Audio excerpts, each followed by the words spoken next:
ರಮಣ, ಕಾಡದಲ್ಲಿ ಹೋಗುತ್ತಿರುವಂತಹ ಸಂದರ್ಭದಲ್ಲಿ ದುರುಳ ರಕ್ಕಸರೂಪವನ್ನು ಕೇಳ್ತಾ ಇದ್ದೇನೆ. ಎಲ್ಲಾದ್ರೂ ಈ ಕಡೆ ಧಾವಿಸಿ ಬಂದಿದ್ದೇ ಹೋದಾದ್ರೆ ನಮ್ಮನ್ನು ಬಿಡುವ ಹಾಗಿಲ್ಲ. ಮೈದನಾಗಿರುವಂತಹ ಲಕ್ಷ್ಮಣ ಎಲ್ಲಿದ್ದಾನೇನು, ಅವನನ್ನು ಕಂಡರೂ ಬಿಡುವ ಹಾಗಿಲ್ಲ. ಅಂಜಿಕೆ ಆಗ್ತಾ ಇದ್ದೀರಿ ರಮಣ.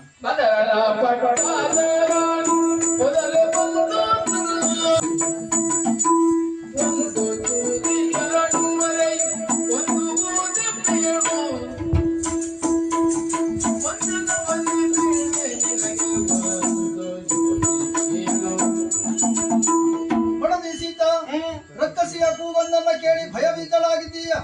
ಭಯವನ್ನ ಪಡುವಂತ ಅಗತ್ಯತೆ ಇಲ್ಲ. ಶೀಘ್ರವಾಗಿ ಹೋಗಿ ಹೆಣ್ಣು ಮೂಳೆಯನ್ನ ಕೊಂದು ನಿನ್ನ ಭಯ ನಿವಾರಣೆ ಮಾಡ್ತೇನೆ. ಅಲ್ಲಿಯವರೆಗೂ ಕಣ್ಣು ಮುಚ್ಚಿ ಕುಳಿತುಕೋ ನೀನು.